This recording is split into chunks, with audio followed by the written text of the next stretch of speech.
Welcome to episode 1 of the podcast series, The Bronco Well, Learning to Refill Your Bucket to Pour into Others. I'm your podcast host, Molly Veldheer. I'm an occupational therapy doctoral student at Western Michigan University, go Broncos, and completing this podcast as part of my doctoral capstone.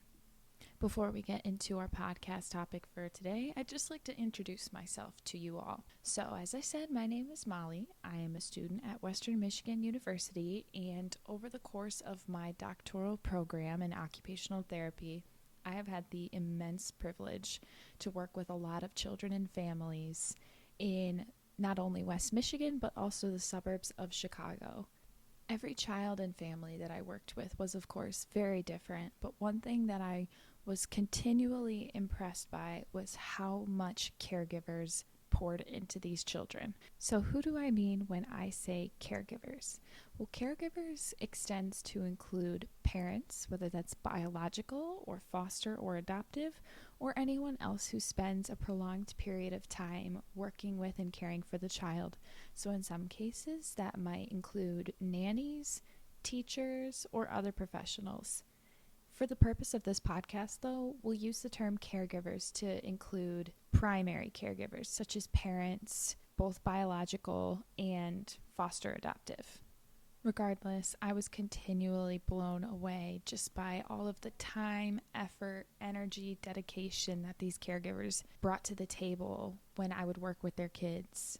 However, I did notice one thing. There's not a lot of resources out there that help caregivers take care of themselves.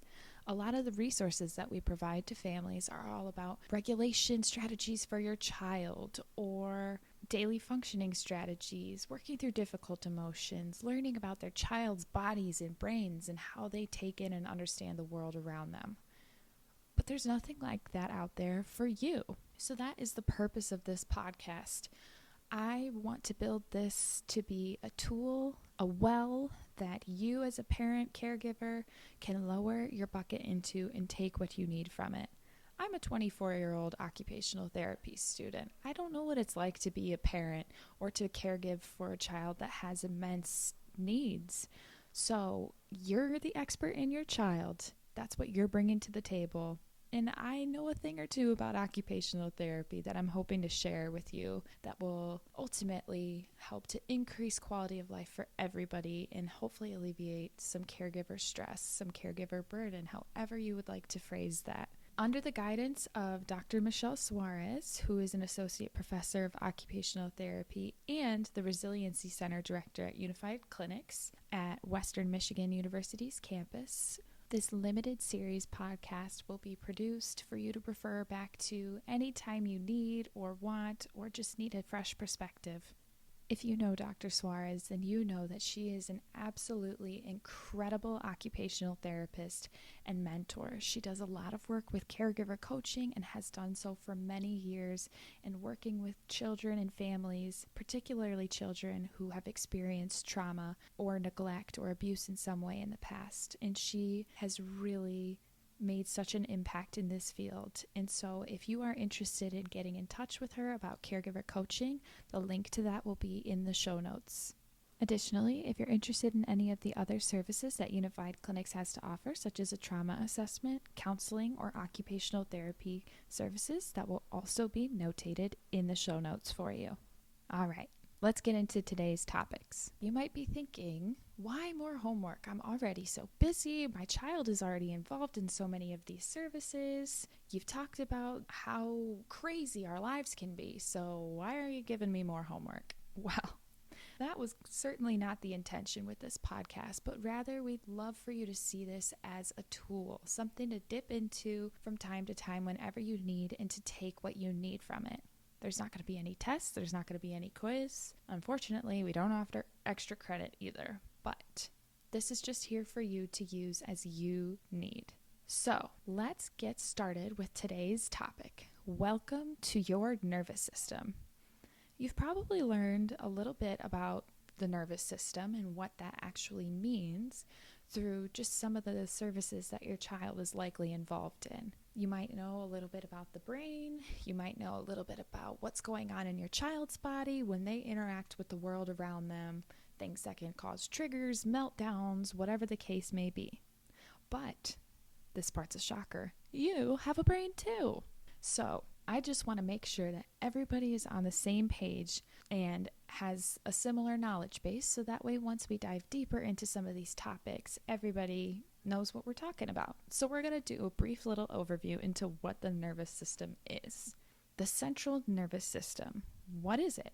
It's basically the boss system in your body. It includes your brain and your spinal cord and your nerves. Now, your brain is kind of like the headquarters of your whole body. It sends and receives a bunch of different memos to all different parts of the body that help you kind of make order of the world around you. Your spinal cord is kind of like the highway. It sends and delivers and is the main ways of transport for those memos from headquarters to get to the rest of the body. Your nerves then are kind of like taking the roads off of the highway. They go a little bit further beyond and take those same memos to the specific parts of the body. So if that's a little bit confusing, let's sum it up like this. Brain, headquarters. Spinal cord, highway. Nerves, roads off the highway. So, for example, in order to move your arm, it's actually a really complicated process that happens inside your body to complete something super simple. When you tell your brain to move your arm, that memo from headquarters travels down the highway, that's the spinal cord, to the nerves and neurons that move your arm, the roads. Headquarters knows the task is completed because your muscles activated and moved your arm. Now, that sounds like a long, extensive process, but it all takes place super fast, and it's a lot more efficient than a Michigan highway too. In the headquarters, the brain, different wings or lobes of the brain are in charge of different tasks. So you might have heard this explanation before from any of your child's clinical specialists, but we like to look at the brain in 3 different parts.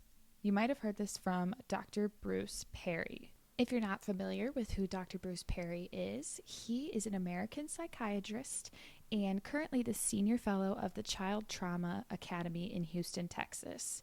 He also wrote the books The Boy Who Was Raised as a Dog and What Happened to You that he co-authored with Oprah Winfrey. Dr. Perry breaks the brain down into 3 distinct parts. There's the cortex, which is kind of the part that makes us human. Higher reasoning, executive functioning, empathy, all of these very high-end, high-detailed functions. There's lots that go into this, and this is the part of the brain, as I said, that makes us human and also helps us to connect with other people. It also includes morality, intuition, being in tune with others as we communicate. It's a lot to remember, but the most important thing to keep in mind is when I mean the cortex, I mean the core of who we are as people. This is what differentiates us from animals. So that's the first part of the brain. The second part of the brain is the limbic system. Now, you might have heard this before, or you might know it as the fight or flight or freeze part of the brain. And that's absolutely what it does. There's a lot of working parts within the limbic system that we'll get into a little bit later.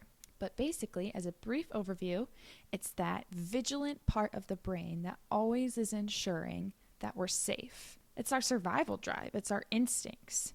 And there's also a lot of emotions tied very tightly to the limbic system. So, limbic, think of limbo. Am I safe? Am I not? Am I safe? Am I not?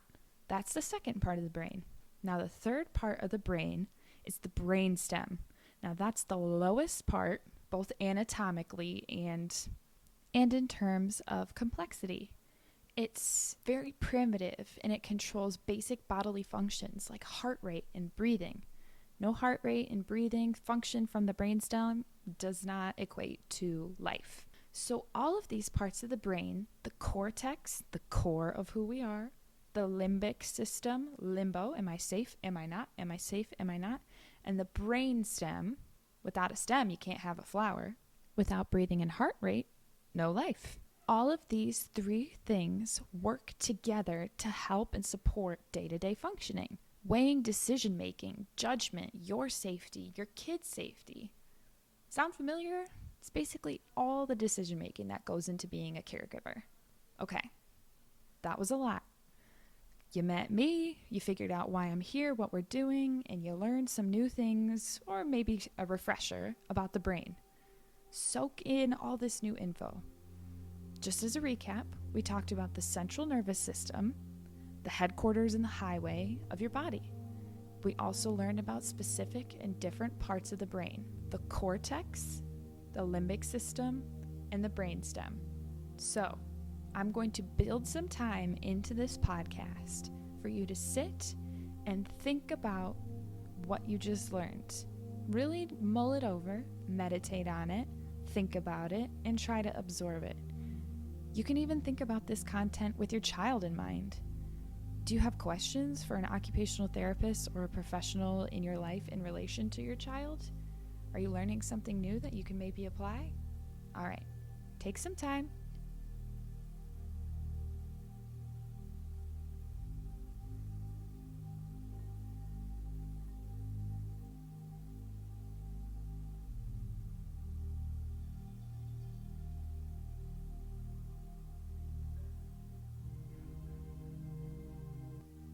Welcome back. We're going to continue moving on. If you do have any questions for any of the professionals in your life that your child sees or maybe that you see, feel free to write them down. And like I said, we've got contact information in the show notes, and we'll do our best to help you understand and make sense of things. Okay, forging ahead. Let's talk about the limbic system. That's that limbo part. Am I safe? Am I not? Am I safe? Am I not? So the limbic system is made up of a couple of different specific brain structures. There's a lot, but we'll hit on some of just the most important. First, let's talk about the hippocampus. Isn't that a fun name? Memories. That is what the function of that part of the brain is. I always like to remember this because the name is so funny. Hippocampus. Like I would remember if I saw a hippo on my campus. So that part of the brain deals with memories. Fun fact about it, it is closely linked with the nerve, that's that road off of the highway sort of thing, connected to smell. So when you smell something, like maybe a meal made from your childhood, it instantly connects to that hippocampus, that memory part of your brain, and like transports you back. Hopefully I'm not the only one that's had that experience. Also included within that limbic system is the amygdala. That processes fear. That is the fear center of your brain.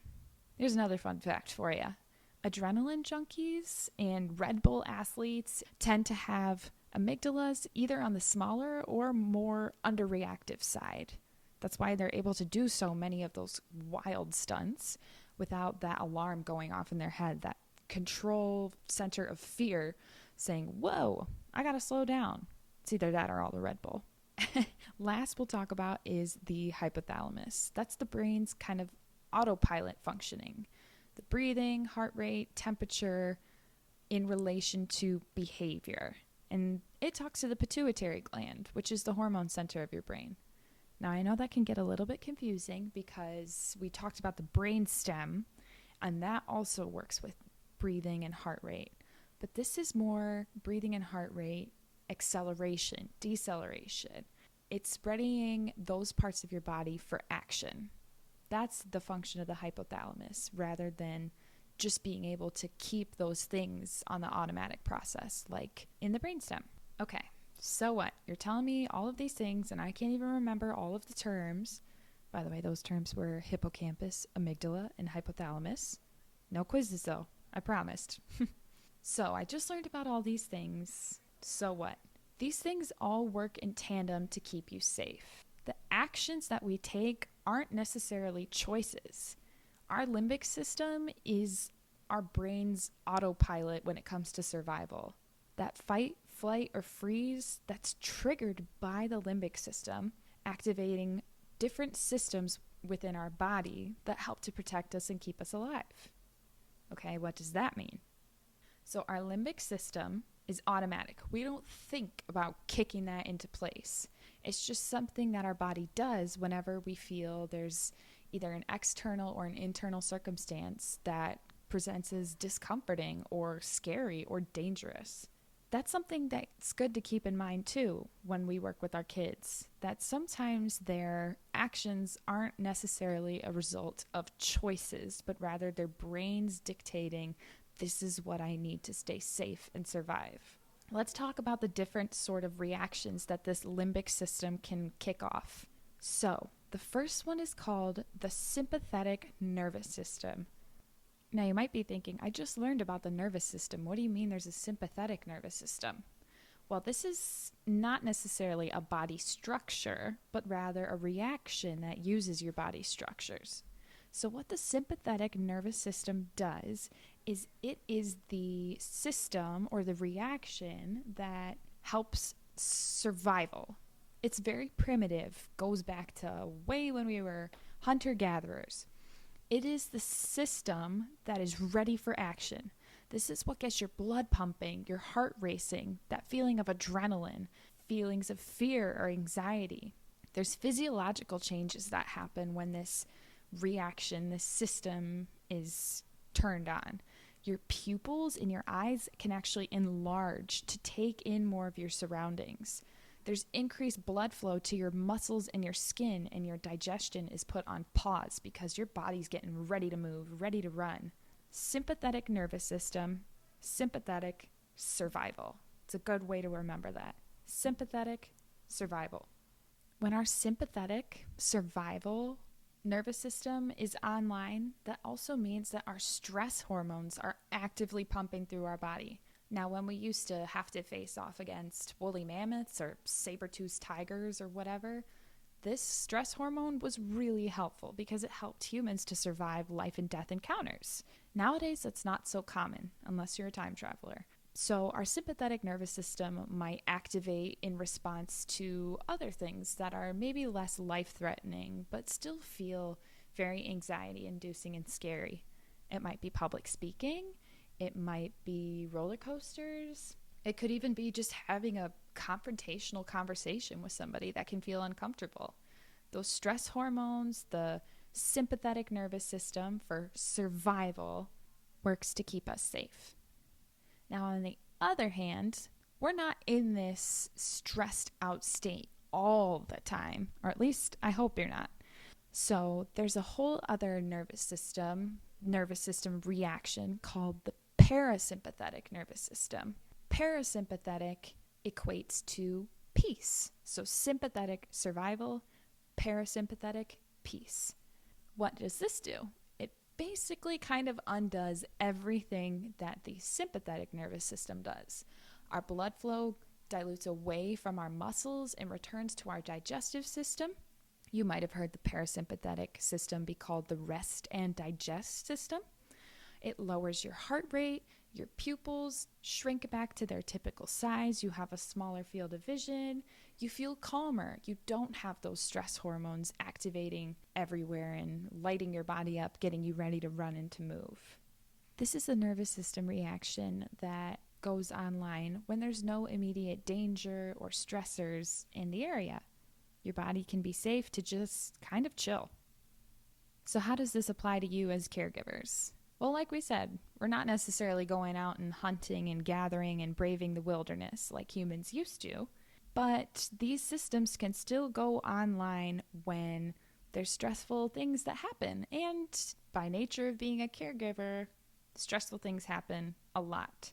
It becomes more worrisome when these stressful events are happening constantly, putting our bodies into this long-term state of the sympathetic nervous system, that ready to go, vigilant, always having these stress hormones in our bodies, and that's not great long-term for us. We'll get into that a little bit later. As caregivers, you're going to naturally experience very different phases of life where your sympathetic system, your survival system, might be in overdrive, and then other times when it's going to be more balanced.